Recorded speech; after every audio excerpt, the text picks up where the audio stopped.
lá no Antigo Testamento, livro de Ruth, capítulo 4.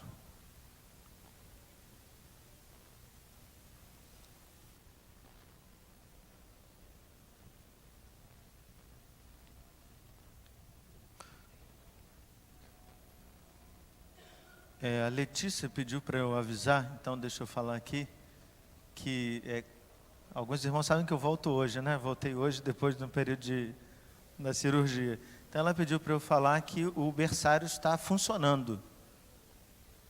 Então eu entendo que é só aqueles que têm filhos pequenos, se quiserem levar as crianças para a salinha aqui atrás, é só sair com discrição, né? Discrição, aqui pela lateral e ir aqui para a salinha de trás. Não sei quem está lá hoje, mas deu o recado. Ruth, capítulo 4. Se você tem acompanhado aqui os cultos à noite, você já ouviu um pouco da série do drama A Esperança. A série foi toda baseada no livro de Ruth. Nós vamos encerrar a série hoje. Domingo que vem, dia 30, nós teremos no culto da noite o encerramento do culto da família, porque nós teremos 53 casais em retiro no próximo final de semana. Então, no domingo à noite, o encerramento é aqui no culto da família. Então, lembre, no domingo que vem, você tem uma programação especial, né, sobre família. Não é maio, não é mês da família, mas é sempre importante falar de família. Então, nós vamos encerrar a série hoje. Vamos fazer uma retrospectiva breve, não do que foi falado, até porque eu não estava aqui nos últimos 2 domingos. Então, mas vamos lembrar o que o texto nos falou, né? Então, Ruth, capítulo 4, nós vamos ler os versículos de 1 a 22, todo o capítulo 4. Vamos orar? Você encontrou aí? Amém? Então vamos orar?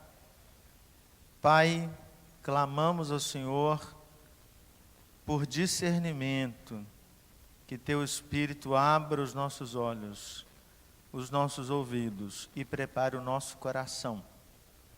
Nós somos teimosos, a gente às vezes insiste em atitudes que não tem nada a ver com o Evangelho do Senhor Jesus. Às vezes temos práticas que o Senhor não aprova. Pedimos, Pai, que ao ouvirmos a Tua palavra, o Senhor modele o nosso coração de acordo com a Tua vontade. Como cantamos, queremos que o Senhor crie em nós um coração puro, que o Senhor renove aquilo que precisa ser renovado dentro de nós, e que a gente saia daqui diferente, mais comprometido, mais animado. Se há algo que precisa ser abandonado, deixado, que tudo isso aconteça nesta noite, para a honra e glória do Senhor. Nós oramos confiados única e exclusivamente no nome de Jesus, o nosso Salvador. Amém. Eu estou com a versão conhecida como NVI, Nova Versão Internacional. Eu vou fazer a leitura do capítulo 4, vou pedir que se acompanhe aí na sua Bíblia. Não há projeção do texto. Diz assim: enquanto isso, Boaz subiu à porta da cidade e sentou-se. Exatamente quando o resgatador que ele havia mencionado estava passando por ali. Boaz o chamou e disse: meu amigo, venha cá e sente-se. Ele foi e sentou-se. Boaz reuniu 10 líderes da cidade e disse: sentem-se aqui. E eles se sentaram. Depois disse ao resgatador: Noemi, que voltou de Moabe, está vendendo um pedaço da terra que pertencia ao nosso irmão Elimeleque. Pensei que devia apresentar-lhe o assunto na presença dos líderes do povo e sugerir-lhe que adquira o terreno. Se quiser resgatar esta propriedade, resgate-a. Se não, diga-me para que eu o saiba, pois ninguém tem esse direito a não ser você e depois eu. Eu a resgatarei, respondeu ele. Boaz, porém, lhe diz: no dia em que você adquirir as terras de Noemi e da Moabita Ruth, estará adquirindo também a viúva do falecido. para manter o nome dele em sua herança. Diante disso, o resgatador respondeu: nesse caso não poderei resgatá-lo, pois poria em risco a minha própria propriedade. Resgate a você mesmo, eu não poderei fazê-lo. Antigamente em Israel, para que o resgate e a transferência de propriedade fossem válidos, a pessoa tirava a sandália e a dava ao outro. Assim oficializavam os negócios em Israel. Quando, pois, o resgatador disse a Boaz: adquire a você mesmo, tirou a sandália. Então Boaz anunciou aos líderes e a todo o povo ali presente: vocês hoje são testemunhas de que estou adquirindo de Noemi toda a propriedade de Elimeleque, de Quilion e de Malom. Também estou adquirindo o direito de ter como mulher a moabita Ruth, viúva de Malom, para manter o nome do falecido sobre a sua herança e para que o seu nome não desapareça do meio da sua família ou dos registros da cidade. Vocês hoje são testemunhas disso. Os líderes e todos os que estavam na porta confirmaram: somos testemunhas. Faça o Senhor com essa mulher que está entrando em sua família, como fez com Raquel e Lia, que juntas formaram as tribos de Israel. Seja poderoso em Efrata e ganhe fama em Belém, e com os filhos que o Senhor lhe conceder dessa jovem, seja a sua família como a de Pérez, que Tamar deu a Judá. Boaz casou-se com Ruth, e ela se tornou sua mulher. Boaz a possuiu, e o Senhor concedeu que ela engravidasse dele e desse à luz um filho. As mulheres disseram a Noemi: louvado seja o Senhor que hoje não a deixou sem resgatador, que o seu nome seja celebrado em Israel. O menino lhe dará nova vida e a sustentará na velhice, pois é filho da sua nora, que a ama e que lhe é melhor do que 7 filhos. Noemi pôs o menino no colo e passou a cuidar dele. As mulheres da vizinhança celebraram o seu nome e disseram: Noemi tem um filho. E lhe deram o nome de Obed. Este foi o pai de Jessé, pai de Davi. Esta é a história dos antepassados de Davi, desde Pérez. Pérez gerou Esrom, Esrom gerou Rão, Rão gerou Aminadab, Aminadab gerou Naasson, Naasson gerou Salmão, Salmão gerou Boaz, Boaz gerou Obed, Obed gerou Jessé, e Jessé gerou Davi. Até aqui nós falamos do drama, passado pela família de Ruth, pela família de Noemi. E nós chegamos, a proposta final da série é apontar que toda essa família passou por um drama e que o final dessa história termina em esperança. Deus dá uma resposta muito boa, muito positiva para essa família. Mas eu estava pensando, enquanto li o texto e meditava nele, que nós corremos um risco. Queria que você prestasse bastante atenção nisso. Toda vez que eu falo uma palavra como esperança, existe um conceito dentro de você sobre esperança, existe uma definição sobre esperança.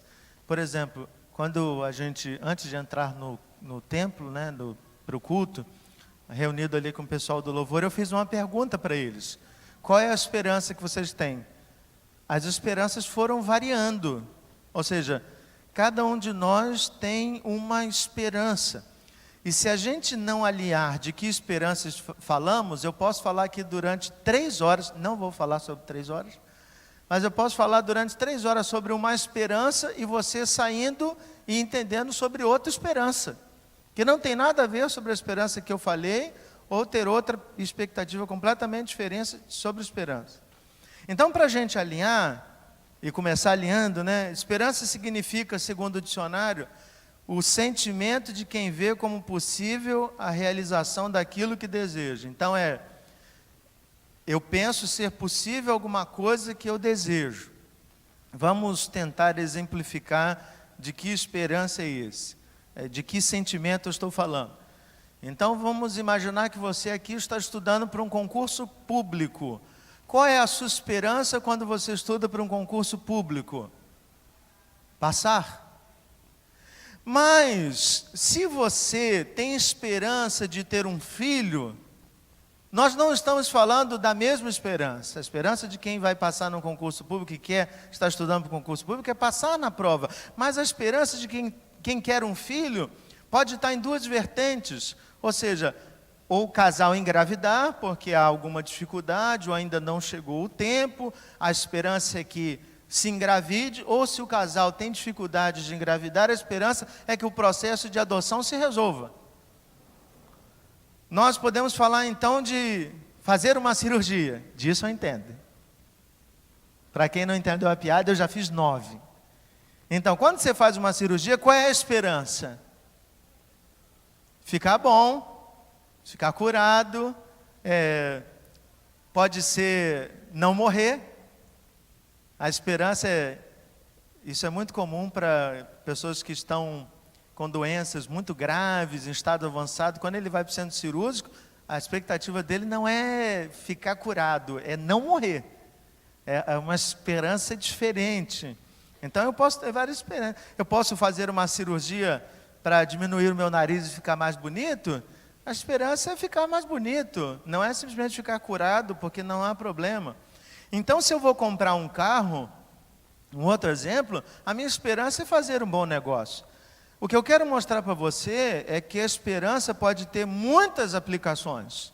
Quando você entrou pela porta da igreja, você tinha alguma expectativa, alguma esperança do que aconteceria. Você pode entrar e está com o coração aflito, querendo resolver um problema. Você entrou por essa porta na esperança de que alguma palavra que fosse dita durante todo o culto, fosse numa música, fosse no sermão, resolvesse, trouxesse luz. Talvez você fez uma oração em casa e pediu assim: Senhor, eu preciso. E você passou pela rua, entrou pela porta da igreja, e a esperança que você tem é que algo traga alívio ao seu coração. Talvez a esperança que você tenha é sair daqui com um conflito familiar resolvido. Nós temos esperanças muito diferentes. Não vejo problema de falar de perspectivas diferentes. Até porque quando a gente olha para o livro de Ruth, é muito interessante. Se você já leu o livro de Ruth todo, é um grande livro, né? 4 capítulos. Eu queria que você me ajudasse a lembrar. Como é que começa a história da família? Isso, exatamente. Não, a história não começa assim. A história começa: Elimeleque era casado com Noemi, eles tinham 2 filhos. E eles moravam em Cavalcantes. Começou a ter fome em Cavalcantes. Vamos contextualizar, né? Eles moravam em Cavalcantes. Falar em Belém, ninguém sabe onde fica Belém. O pessoal vai pensar que é aqui no Pará. Tem gente que acha até que Jesus era brasileiro por causa disso. Isso, muito bem. Então havia fome em Cavalcantes. Eles moravam lá. Então eles saíram em busca. Qual era a esperança deles quando eles saem de Belém? Ruth existia? Lá em Moabe existia, gente. Claro que ela estava lá, longe. Noemi estava saindo de Belém para casar os filhos? Não passava isso na cabeça dela. A esperança era comida, precisamos de comida. Então eles saem, vão parar em Moabe, encontram lá comida, mas também encontram 2 noras. Então elas casam, a família cresce, eles começam a viver, acontece a primeira tragédia. Quem morre? Elimeleque morre, o marido de Noemi, ele morre. Qual é a esperança dessa família? Os filhos sustentem a casa. Os 2 filhos morrem. Qual é a esperança dessa família? A gente não vive sem esperança, gente. A gente vai substituindo a esperança. E aí, a Noemi diz assim: olha, eu não tenho como lhe dar mais filhos. Ruth e Ofra, né? Orfa. Eu não tenho como lhe dar mais filhos. Então eu vou fazer o seguinte: eu quero que vocês casem. Minha esperança é que vocês casem de novo. Então vocês vão embora, casem de novo, e eu vou para a minha terra tentar sustento. E aí uma vai embora e a Ruth diz assim: não, eu vou ficar com a senhora. Isso você que é nora, né? Vou ficar com a senhora na alegria e na tristeza, na saúde e na doença, na riqueza e na pobreza. E ela diz o texto que a maioria das pessoas coloca no convite de casamento, né? O teu povo é o meu povo, o teu Deus é o meu Deus. Então as pessoas fazem referência a isso, né? Mas é de um amor genuíno mesmo, um amor sincero, um amor de quem quer caminhar junto. Elas voltam para Belém. Qual é a esperança delas ao voltar para Belém? Será que elas pensam no resgatador? Noemi tem um plano na cabeça. Mas Ruth não sabe nem o que está acontecendo. Noemi tenta voltar para sua terra para tentar socorro. Então ela manda a sua nora, olha, você vai no campo tal, você vai ali, no Antônio Saraiva, tem um campo. Você chegando lá no Antônio Saraiva, você procura, número tal, você começa a colher lá. E aí ela começa a colher junto com os trabalhadores, aquilo que cai no chão. E aí chega um cara bonitão, chamado Boaz. É assim que eu vejo Boaz, né? E aí Boaz chega e olha e pergunta, quem é aquela moça ali? E os trabalhadores dizem, o nome dela é Ruth, ela é nora de Noemi, e ela está aqui catando. E Boaz diz assim, olha, não deixa ela só catar do chão não, deixa coisa boa para ela catar. Significa que Boaz ficou encantado com a moça, né? Alguma coisa em Ruth chamou a atenção de Boaz. Ele não sabia quem era Ruth, ele não sabia da vida daquela moça, ele ficou simplesmente encantado com ela mesmo. E aí quando Ruth volta para casa, né, com o cesto cheio, e diz assim, puxa, aqui, Noemi ficou espantada, olha, alguém te recebeu muito bem, você sabe o nome dele, você sabe quem foi, você sabe o que aconteceu, e Ruth começa a compartilhar, até que Noemi faz um plano, e o plano de que Ruth tivesse de fato um encontro, mas não um encontro que a nossa juventude tem, essa coisa de shopping, no primeiro encontro dar um beijo, nada. Boaz está deitado dormindo, irmãos, a única coisa que Ruth faz é deitar no pé dele. E aí ele acorda, vê aquela mulher no pé dele e diz assim, menina, fiquei encantado por você, eu quero que você case comigo. E aí ele agora tem um plano, a expectativa dele, a esperança dele é casar, é tirar aquela moça daquela situação. Obedecendo a ordem, né, do resgate, ele não era o primeiro, existia alguém antes dele. O texto não deixa claro porque, se essa pessoa era mais velha, provavelmente sim. E aí ele diz, olha, Noemi está vendendo a terra dele, pela ordem é você, depois sou eu. E aí o cara ficou muito interessado, né? Noemi certamente tinha um terreno grande, grandes terras, e ele diz assim, não, eu quero sim. Mas você percebe que Boaz está tão interessado em casar com Ruth, que ele coloca um obstáculo. Ele diz assim, mas se você comprar a terra, você tem que levar Noemi. Se Boaz ficou encantado com Ruth, Noemi não devia selar essa flor de formosura, né? Porque na mesma hora o resgatador diz assim, não, melhor não. Melhor não, porque eu já tenho, isso vai me dar problema, isso vai criar confusão na minha propriedade, pode ficar com você. E aí ele passa a fazer um acordo de trocar as sandálias, e trocando as sandálias eles firmam um acordo, e o texto que nós lemos vai dizer que Boaz casou com Ruth, ela se tornou sua mulher, ela teve um filho. Olha, mas que coisa interessante, o filho que Ruth teve foi chamado de filho de Noemi. Você percebeu isso? Percebeu ou não? Isso é um sim ou um não, o silêncio? Quem cala consente? Sim. Muito bem. Olha o versículo 17. As mulheres da vizinhança celebraram o seu nome e disseram, Noemi tem um filho. Sabe por quê? Ruth não era parente de Noemi. Ruth não era filha de Noemi. Ela foi casada com um dos seus filhos.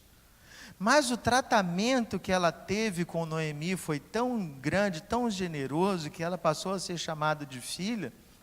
Só que a referência que se faz é que esse filho que vai nascer de Ruth é filho de Noemi, é um presente de Deus para Noemi. E é curioso, né? Porque o livro que a gente conhece é o livro de Ruth, mas a história que há por trás, o maior, o feito, o cuidado de Deus, o resgate, ele é todo feito com Noemi e com sua família. E isso é uma coisa muito interessante. Há alguns detalhes que eu fico muito tentado a pensar. Primeiro, é que Ruth foi casada com um dos filhos de Noemi durante algum tempo. E Ruth não teve filhos. Você já parou para pensar nisso? É uma coisa que eu fiquei intrigado. Deus, na sua providência, não deixou que Ruth tivesse filhos antes, para até não fazer uma confusão genealógica, né, dos filhos que seriam os filhos de Ruth e os filhos de Noemi. Não, Ruth tem filhos no momento próprio, no momento estabelecido por Deus, só com o seu casamento com Boaz. E significa que Ruth era fértil, ela poderia ter filhos antes. Ela não teve, não é porque existiam métodos contraceptivos, né? Mas ela não teve tão simplesmente porque Deus queria que Ruth fosse mãe de um menino que se chamasse Obed. E aí começa a grande curiosidade para mim. Você sabe quem foi Obed? E a única coisa que se sabe dele na Bíblia inteira é que ele foi pai de Jessé. Sabe quantas histórias tem na Bíblia sobre Obed? Nenhuma. E aí o texto diz que Obed gerou Jessé. Sabe quantas histórias na Bíblia tem sobre Jessé? Chuta, irmão, fica com medo não. Jesus já pagou os seus pecados, se você errar está perdoado. Sabe quantas histórias na Bíblia tem sobre Jessé? Uma. E não fala de Jessé. Fala de quem? De Davi. Quando Samuel, primeiro livro de Samuel, capítulo 16, quando Samuel vai à casa de Jessé para escolher um dos filhos de Jessé para ungir como rei. E aí você lembra da história, se você já leu, se você não leu, primeiro livro de Samuel 16, Jessé começa a apresentar os filhos, tal, não é esse, não é esse, não é esse, não é esse, não é esse, não é esse, tem mais algum? Tem um que está lá no campo, pastoreando as ovelhas, então traz esse, é esse, o nome dele é Davi. Então olha que coisa interessante. A história de Ruth termina dizendo que o filho de Ruth se chamou Obed, Obed foi pai de Jessé, e Jessé foi o pai de Davi. E assim se encerra a história do livro de Ruth. É uma coisa muito interessante. Porque quando você pensa na perspectiva de quem escreveu, então é muito importante a gente entender isso. Quando você lê o livro de Ruth, significa que ele foi escrito depois do reinado de Davi. É simples concluir isso. Porque quem está escrevendo conhece Davi, sabe quem foi Davi, e acha muito importante fazer a genealogia de Davi para fortalecer a história de Davi, e só faz sentido a história de Ruth no texto bíblico, porque conta a história de Davi. Quem foi Davi para o povo de Israel? Davi foi um rei que uniu o território, foi guerreiro. Davi constrói o templo, Davi constrói palácios, Davi é que une todo o povo, todas as 12 tribos só conseguem ficar unidas debaixo do governo de Davi, depois de seu filho Salomão. Depois de Salomão, nenhum rei mais consegue ter debaixo de um só reinado as 12 tribos. Aí você vai conhecer como Reino do Norte, Reino do Sul, e a história é longa, depois você busca saber mais sobre isso. A questão é se a expectativa do escritor do texto bíblico é que Davi era a maior esperança que o povo de Deus poderia esperar.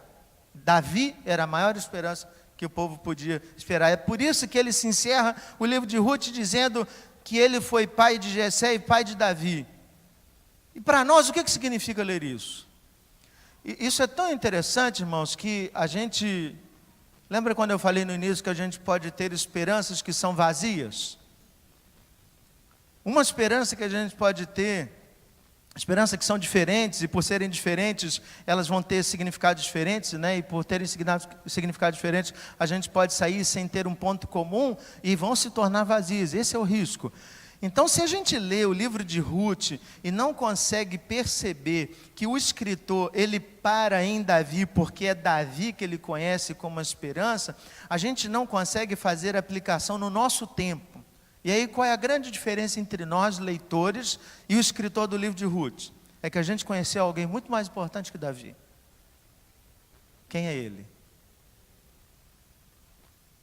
Jesus Cristo. A nossa esperança em Jesus Cristo, ou apontar para Jesus Cristo, é uma coisa que a gente aprende no seminário, né? Acho que o Roberto já ouviu falar isso muitas vezes. Eu não sei se você já se deparou com a palavra de Jesus no Novo Testamento, quando ele diz assim, Moisés testificou de mim. Jesus disse isso. Eu quero desafiar você a ler do Gênesis a Deuteronômio e encontrar uma vez Moisés falando a palavra Jesus. Você não percebe o nome de Jesus. Você não vai encontrar no Antigo Testamento o nome Jesus.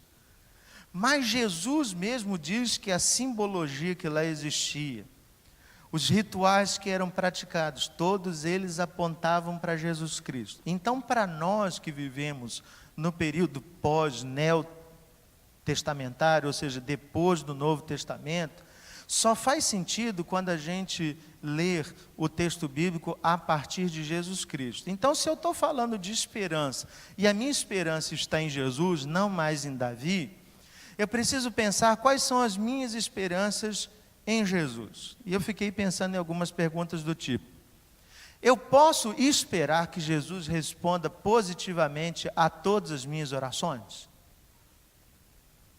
Respondam, irmãos. Jesus estava no Getsêmani, e em determinado momento ele estava profundamente angustiado, é assim que diz o texto. E Jesus disse as seguintes palavras, abre aspas, a minha alma está profundamente triste, triste até a morte. Pai, se possível, passa de mim este cálice, mas contudo não seja o que eu quero, e sim o que tu queres. Qual foi a resposta que Jesus ouviu do Pai? Qual foi a resposta que Jesus ouviu do Pai? Não é possível que se passe esse cálice. Não há voz no texto, não há fala, mas o que se conhece é que Jesus foi para a cruz. Logo, por que Jesus faz esta oração? Para mostrar que nos nossos momentos de angústia, nós abrimos o nosso coração. Jesus é 100% Deus e 100% homem naquele momento. Ele faz uma oração dizendo com profundidade do seu coração, eu estou profundamente triste. Mas Jesus entende que o Pai tem um propósito. Eu não conheço o propósito do Pai. Às vezes eu posso pedir para Deus que Deus faça determinadas coisas, e eu me deparo com um não. Você, como eu, já deve ter pedido coisas para Deus. Senhor, eu queria pedir isso. E você viu que não aconteceu aquilo que você queria. Esperar que Jesus responda positivamente, dizendo sim a todos os meus pedidos, é uma esperança real? Não é uma esperança real. A segunda coisa que eu quero que você pense é que se você espera vencer todas as lutas que você está lutando, também pode ser uma esperança vazia. Vou te dar um outro exemplo disso. O povo de Israel lutava, e quando Deus mandava lutar, um negócio fabuloso. Eu fico pensando, sem fazer nenhuma referência à novela Terra Prometida, mas me deparei com o texto de Josué em Jericó, e eu fiquei abismado com aquela coisa. Irmãos, vamos ser sinceros, imagine que esse púlpito é a cidade. A ordem de Deus é, Josué dá 7 voltas na cidade. E aí Josué, não era uma cidade de 1 metro, irmãos, você falando de cidade de quilômetros. E aí a cada volta que ele dava, ele tocava trombeta. Você já parou para pensar o que passou na cabeça de Josué? Josué ouviu a voz de Deus, mas os liderados, as pessoas que estavam... será que os liderados não ficavam assim? Josué esclerosou. Josué não está legal. Esse negócio de dar a volta e tocar a trombeta, eu fico pensando o que o pessoal de Jericó imaginava. O pessoal de Jericó devia contar piada, irmãos. Você já parou para pensar nisso? E aí dá volta, no último dia dá 7 voltas sobre a cidade. Para fazer o negócio mais lúdico ainda, Deus falou que quando tocasse na última vez, todo mundo gritasse. Você já parou para pensar nisso? Isso é que eu chamo de vencer no grito, irmãos. Cara, mas Deus fala, Josué, manda o povo gritar. Eu não consigo nem gritar porque eu tenho vergonha. Então você grita, mas o que acontece quando você grita é que os muros caem.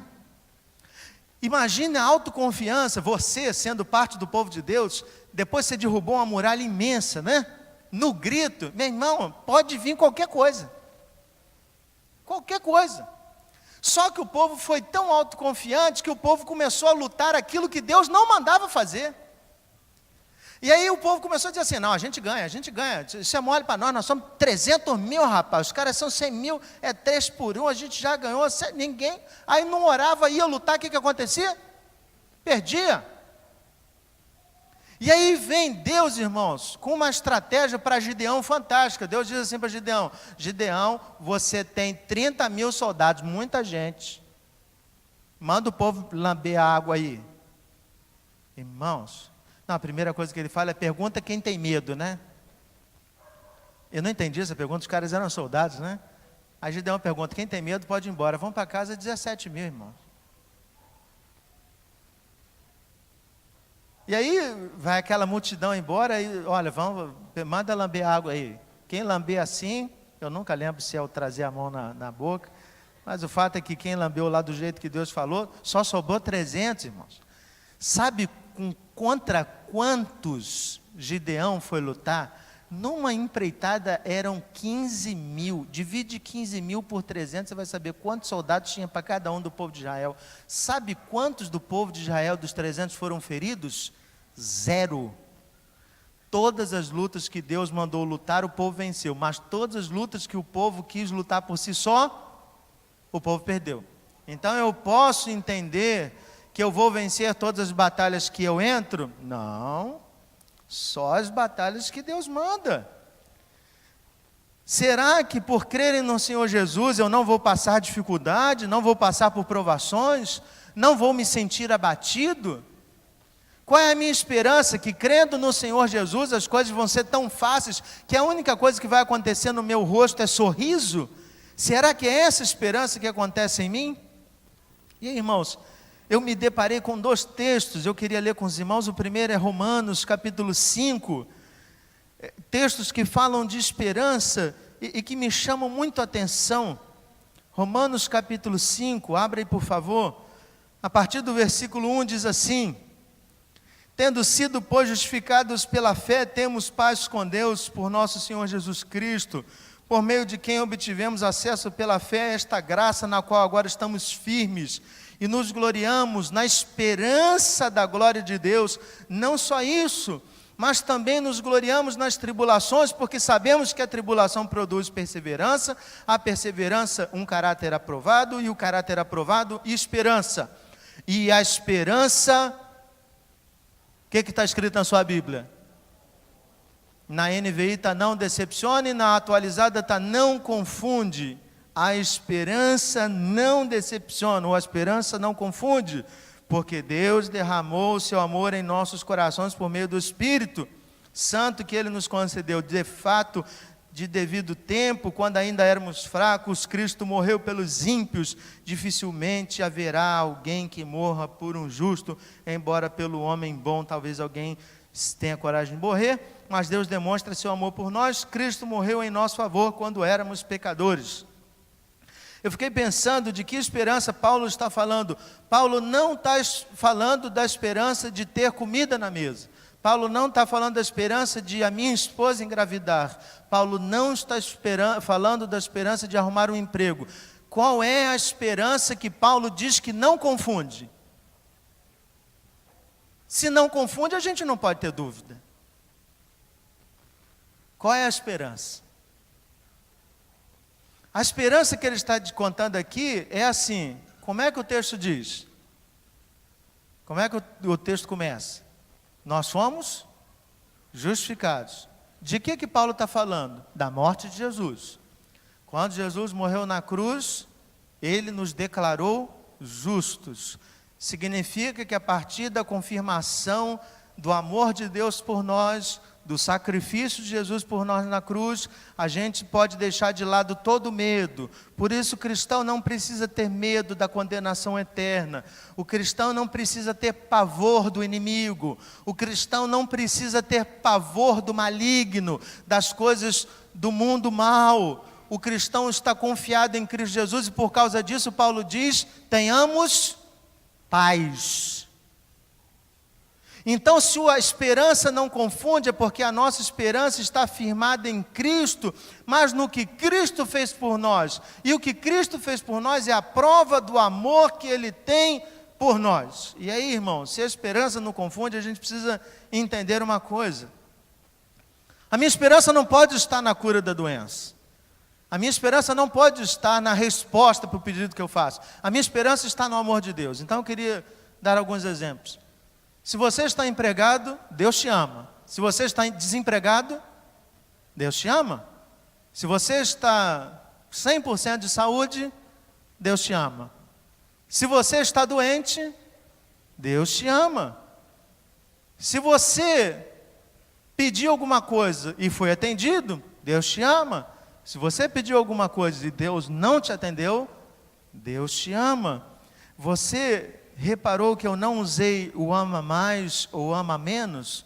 A questão é que muitas vezes nós respondemos à prova de amor ou entendemos o amor de Deus a partir daquilo que Deus vai respondendo para nós. E se Deus de alguma forma silencia, parece que para nós Deus não nos ama. Quando Jesus foi batizado, ali Jesus não tinha feito absolutamente nenhum milagre. Jesus estava diante de João Batista sendo batizado. E aí, quando Jesus está diante de João Batista, o céu se abre, desce uma pomba e se ouve uma voz do céu que dizia, você sabe? Este é o meu filho amado. Você sabe o que significa em quem me comprazo? Sabe ou não? Este é meu filho amado, quem eu amo. Sabe o que significa isso? Que o pai estava dizendo para o filho, meu filho, você não precisa fazer absolutamente nada do que você está para fazer, para você ouvir essa expressão, eu te amo, antes que você morra na cruz, eu te amo. Isso tem todo um significado, irmãos. Às vezes a gente diz para os nossos filhos que nós os amamos a partir do momento que eles fazem determinadas coisas. Se eles não fazem determinadas coisas, a gente fica questionando o amor que tem por eles, porque na verdade a gente fica incomodado com as atitudes deles. Nós precisamos entender que o amor, ele é antes de qualquer atitude, o amor independe de qualquer atitude, e Deus diz isso para Jesus, mas Deus também diz isso para o Fábio. Eu tenho uma frase que eu aprendi e vivo repetindo, não há nada que você faça para que Deus te ame mais, e não há nada que você deixe de fazer, que vai fazer com que Deus te ame menos. Então Deus não vai derramar mais amor por mim se eu fizer determinadas coisas, e Deus não vai deixar de derramar amor por mim pelo que eu não fiz. A questão não é o amor de Deus. A questão é o que eu compreendo a respeito desse amor. Então a minha má compreensão a respeito desse amor acaba interferindo na esperança, e eu não tenho esperança porque na verdade a minha esperança está nas coisas. É na cura que eu pedi para alguém, é no emprego que eu pedi, é na resposta para essa situação, e quando eu não me deparo com essas respostas, eu fico decepcionado e vou perdendo a esperança, porque na verdade a minha esperança não estava firmada naquilo que nunca confunde, que é o amor de Deus. Então, a partir do momento que eu entendo que o amor de Deus é o que faz a minha esperança não confundir, eu posso orar como Jesus, eu tenho um cálice para beber, Pai, mas eu vou beber esse cálice porque eu sei que não é essa morte que vai definir o seu amor por mim. O Senhor me ama, independente de eu sair da cruz ou ir para a cruz. Deus tem amor por Jesus, e Jesus está plenamente convencido disso. Jesus não entra em crise por causa dessa situação. E aí, irmãos, o outro texto que eu falei que me chama muita atenção, está em Atos 26, li na minha devocional essa semana. A partir de Atos, capítulo 24, Paulo está preso, e aí ele vai sendo transferido até chegar em Roma. Atos 26, a partir do versículo 6, Paulo diz assim: agora estou sendo julgado por causa da minha esperança no que Deus prometeu aos nossos antepassados. Essa é a promessa que as nossas 12 tribos esperam que se cumpra, cultuando a Deus com fervor dia e noite. É por causa dessa esperança, ó rei, que eu estou sendo acusado pelos judeus. Olha que coisa interessante.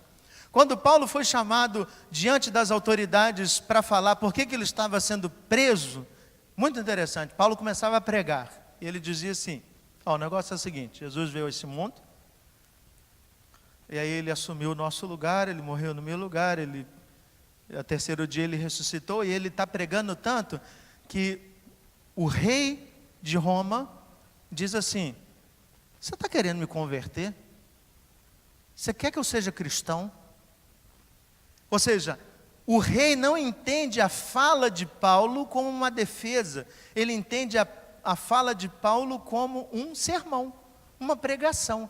Mas é exatamente isso que Paulo está fazendo, ele está fazendo uma pregação mesmo. E na sua pregação, ele começa a dizer assim: é por causa dessa esperança que eu estou sendo preso. Qual a esperança? Jesus Cristo. A esperança de Paulo não é sair da cadeia. A esperança de Paulo é Jesus Cristo. Paulo não tem dúvida do amor de Deus por ele, mas Paulo está preso, irmãos. Paulo está preso, foi açoitado, foi humilhado, bateram na cara dele. Nesse capítulo em diante ele vai passar por um naufrágio, 14 dias no mar, num naufrágio terrível. Quando ele for para a terra, uma cobra vai enrolar no braço dele. E a esperança diz assim: cara, esse cara fez alguma coisa muito grave. Toda hora alguma coisa vai querer matar esse cara. E aí Paulo, com muita tranquilidade, como eu e você faríamos, pegou a cobra, tirou, jogou no fogo. Tchau, cobra, tranquilo. E diz o texto que as pessoas ficaram olhando, esperando ele morrer. E aí Paulo come, nada acontece com ele, não passa mal, não vira os olhos, não começa a espumar, está tudo bem. A pessoa diz assim: então esse cara é um Deus. Mas Paulo o tempo todo aponta para Jesus Cristo, ele aponta para a esperança. E aí vamos voltar lá para o texto de Ruth para pensar, irmãos, ainda, me permita, esqueci que uma coisa muito interessante, e Paulo diz aqui em Atos 26, que as pessoas se reuniam, elas iam para a igreja por causa da esperança. Acho muito interessante no século 21 a gente usar o argumento do compromisso, da obrigação para vir à igreja, porque na verdade o que Paulo disse, que o que deveria nos trazer para a igreja era a esperança. Esperança de quê? De você entrar na igreja e ter um problema resolvido? Não, de você sentir nesse lugar o amor de Deus derramado sobre o seu coração, e de você ter a plena convicção de que, embora você continue com os mesmos problemas, você foi lembrado de que existe um Deus que te ama e de que cuida de você. Quando você volta lá para Ruth e Noemi, irmãos, a questão é que a perspectiva delas é muito limitada. Elas estão há séculos antes da gente, e elas não conheceram Jesus. Nós conhecemos. Quando você pensa que Ruth e Noemi ficaram felizes com a esperança de ter um filho, de ter a situação resolvida, de agora não serem mulheres abandonadas, da propriedade ter sido resolvida, alguém comprou a propriedade, agora Ruth está casada, Noemi está com a consciência mais tranquila, as coisas começam a andar. Essa esperança, irmãos, é muito pequena. Desculpe dizer isso. Muito pequena.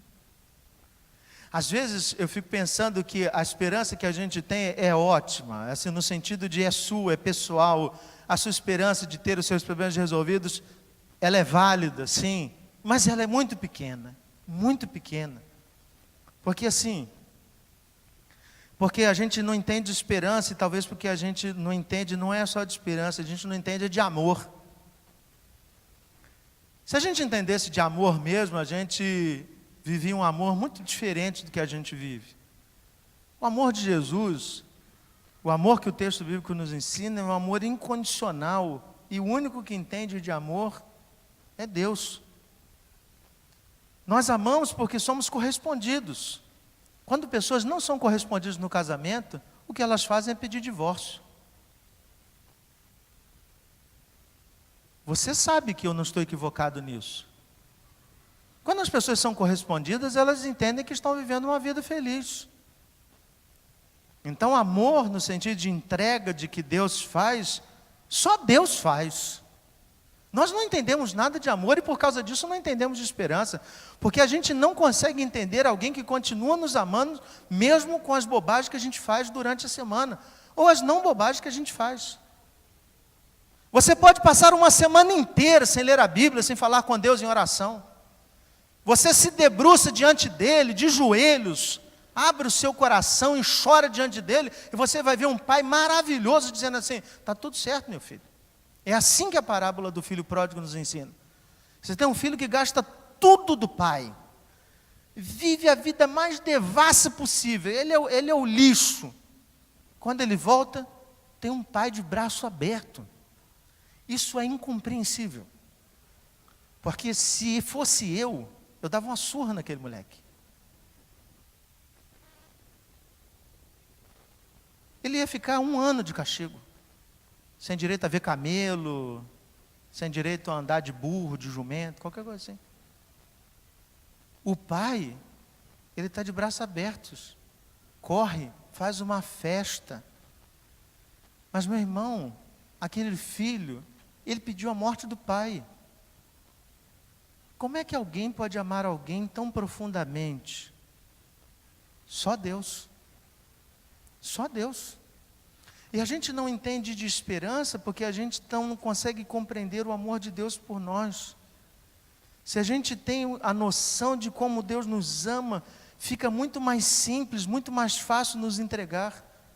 E a nossa esperança, irmãos, está então não nas coisas serem resolvidas, mas em saber que Deus nos ama tanto, que mesmo quando as coisas não dão certo, Deus continua com a gente. Os salmistas, eles foram muito sinceros quando escreveram as coisas. Eles não foram polidos nas palavras, eles não escolheram as melhores palavras para parecerem mais santos. Eles não são como muitos crentes do nosso tempo. Os salmistas diziam assim, Asaf no Salmo 73, estou com vontade de chutar o balde, é melhor ser ímpio do que ser justo, porque de que vale eu estar na igreja, tocando no louvor, e vendo todo mundo lá fora prosperar? É assim que está no Salmo 73, mas essa é a minha versão freestyle. Mas você lê lá, você vai encontrar exatamente isso. Você vai encontrar o salmista dizendo assim, a única coisa que eu faço é chorar dia e noite. A minha cama está afundada de tanta água. Eu estou deprimido. É assim que o salmista trata. Mas esses salmistas que falam tudo isso, eles também dizem assim, Senhor, eu estou doente, estou no leito, mas o Senhor afofa a minha cama. Senhor, eu tenho uma experiência muito difícil, andar no vale da sombra da morte. Quem escreveu isso foi Davi. Quantas vezes tentaram matar Davi? Mas Davi disse assim, Senhor, eu estou feliz, porque quando eu ando no vale da sombra da morte, eu consigo não sentir medo, porque a tua vara e o teu cajado me consolam. Ou seja, a perspectiva dos escritores bíblicos não é que as coisas vão bem na minha visão, é que mesmo quando as coisas não vão bem na minha visão, Deus está ali. Deus está ali. Então eu posso ter esperança, não que as coisas se realizem, mas a esperança de que Deus está por trás de todas as coisas. Então, se Deus está por trás de todas as coisas, cuidando de todas as coisas, eu posso ter certeza que, independente da situação que eu esteja vivendo, Deus tem uma resposta.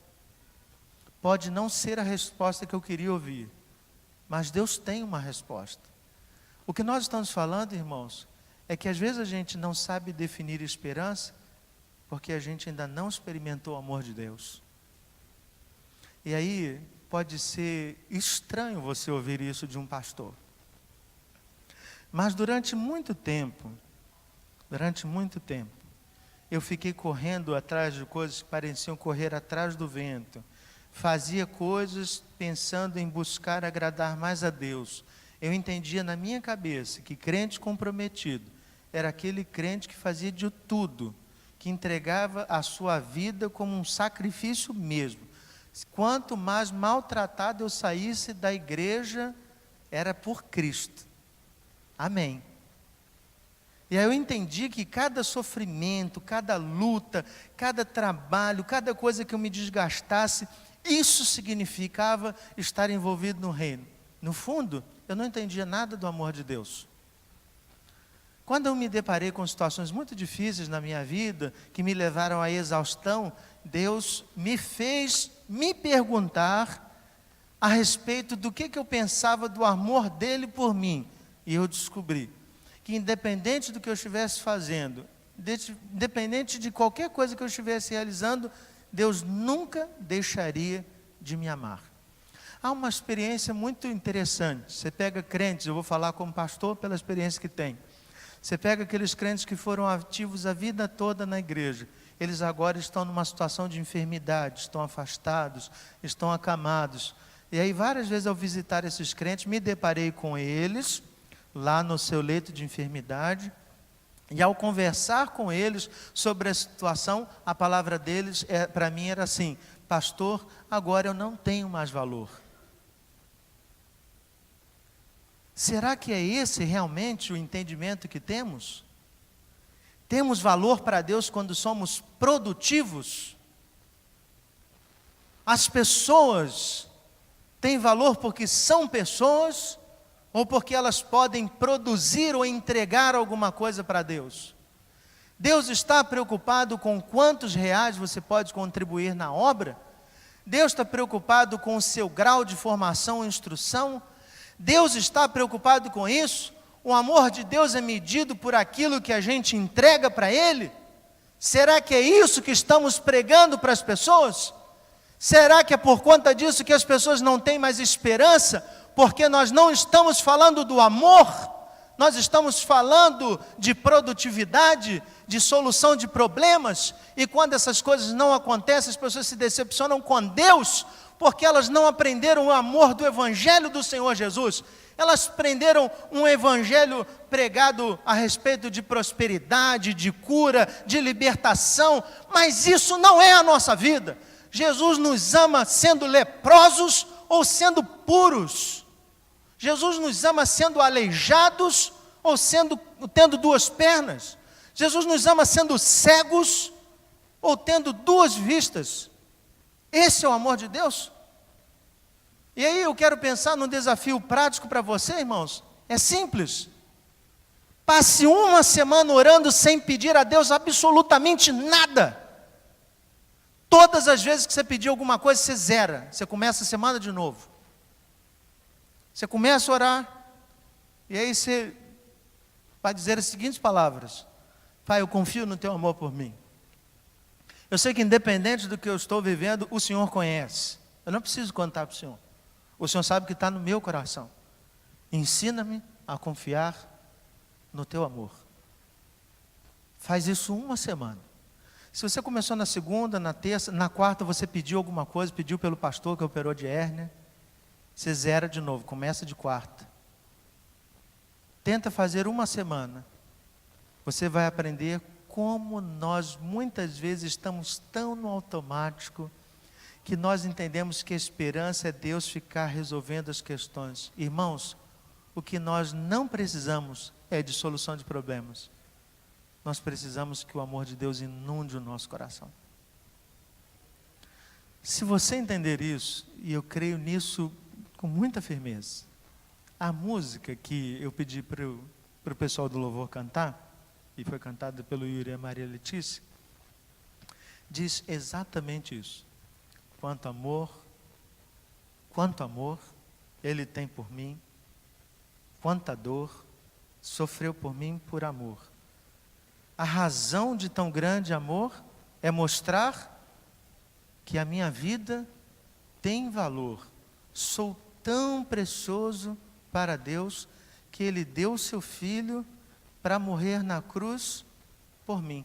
O Paulo César Baruch foi tão feliz quando escreveu isso, porque ele realmente conseguiu traduzir que a nossa esperança não é ter pão dentro de casa, não é ter emprego. Foi por causa disso que o salmista disse que o Senhor é o nosso pastor e nada faltará. Não é porque ele tem esperança de que Deus vai mandar o pão, é que ele tem certeza de que Deus o ama tanto que jamais vai deixar que ele passe necessidade. O que está em jogo não é a compreensão a respeito da solução dos problemas. O que está em jogo é o quanto compreendemos do amor de Deus. E aí, meu irmão, eu queria que você abaixasse a cabeça agora e você realmente orasse e pedisse a Deus: Pai, ensina-me que amor é esse. Mostra-me esse amor. Você tem coisas que são problemas, situações para serem resolvidas. Mas confie no amor que Deus tem por você. Deus te ama tanto que Ele está cuidando da situação. Você pode não ter a resposta que você queria, mas Deus continua te amando.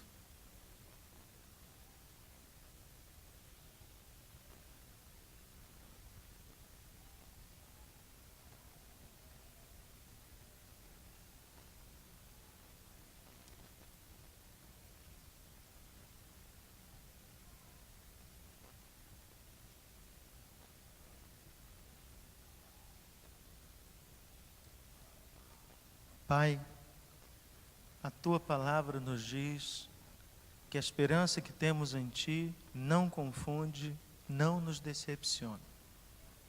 Se nos decepcionamos na caminhada da vida, é porque o que esperávamos era vazio. Se essas coisas que esperávamos não apontavam para Jesus Cristo, depositamos a nossa esperança em coisas que eram nulas. Ajuda-nos a lidar com as nossas frustrações, com as nossas decepções, porque na verdade o problema foi nosso. A Tua palavra nos ensina que a nossa esperança está firmada em Jesus Cristo, porque ela é Jesus Cristo é a prova máxima do Teu amor. E o Teu amor não confunde. O Teu amor é incomparável, o Teu amor é inigualável. O Teu amor não tem medidas. O Teu amor é dispensado como uma grande chuva, inunda mesmo. O Teu amor é um grande oceano. Nele podemos mergulhar e cada vez mais profundo experimentar o cuidado do Senhor. Pai, ajuda-nos, porque talvez o nosso entendimento seja sempre continuar pedindo que o Senhor faça isso ou faça aquilo. Mas na verdade, quando a nossa esperança está firmada no amor do Senhor, deixamos de lado essa preocupação acerca da solução do que nos aflige, porque o que nos fortalece mesmo para a caminhada é a convicção de que existe alguém que nos ama. E é muito bom saber que esse alguém é o Senhor. Um dia eu me deparei com o amor do Senhor. Foi maravilhoso demais. Falar disso me emociona. Sentir o Teu amor, sentir que mesmo que eu não produza um só texto, não fale uma só palavra, que eu não tenha condições de andar, que eu não tenha condições de caminhar, que eu esteja preso, que eu esteja doente, ainda assim o Senhor continua me amando. O Senhor não escolhe pela produtividade, o Senhor não derrama amor pelo que produzimos, mas o Senhor nos ama porque o Senhor decidiu nos amar. Pai, ajuda-nos não a entender o amor do Senhor, que a gente tire da cabeça e traga para o coração, que a gente aprenda a sentir que somos amados, que ao olharmos para a nossa família, a esposa, os filhos que temos, que ao olhar para os nossos amigos, para o trabalho, que ao olharmos para onde moramos, que ao olharmos para as situações difíceis, para as provações, para as lutas, para os conflitos, possamos perceber em tudo o amor do Senhor.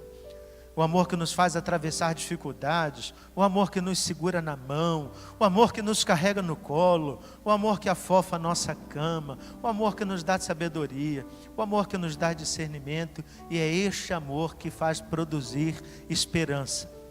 Pai, eu creio que as pessoas ouvirão do Evangelho do Senhor Jesus, e a minha esperança de que as pessoas vão ouvir do Evangelho do Senhor Jesus aqui em Cavalcante, não é porque eu olho para esta igreja, é porque eu olho para o amor do Senhor. O amor do Senhor um dia decidiu me alcançar. O Senhor decidiu alcançar cada pessoa que está aqui, e eu não tenho dúvida de que o amor do Senhor é tão grande, ao ponto de alcançar as 19 mil pessoas que moram neste bairro. Que o meu olhar esteja firmado no amor do Senhor, que eu pregue a Tua palavra, confiado que o amor do Senhor continua presente, que eu continue, Pai, firme, e que assim aconteça com todos nós, que a gente trabalhe, que a gente se dedique na obra do Senhor, com a esperança de que o amor do Senhor que inundou nossos corações é tão grande ao ponto de inundar e alcançar todo o Rio de Janeiro. Ó Pai, renova a esperança do nosso coração, mas não essa esperança que está focada nas coisas, a esperança que está focada no amor de Cristo Jesus. Ruth e Noemi ficaram muito felizes pela resposta de Davi, que foi a resposta do Senhor. Elas nem conheceram Davi, elas conheceram Obed, mas nós já ouvimos falar de Obed, de Jessé, de Davi, e conhecemos o ápice da história, que é o amor de Cristo Jesus derramado na cruz. A nós cabe a certeza e o trabalho de levar este amor a este mundo todo, para a honra e glória do Senhor. Ajuda-nos a fazer isso, Pai. Em nome de Jesus, nós oramos. Amém. Quero convidar você a ficar em pé.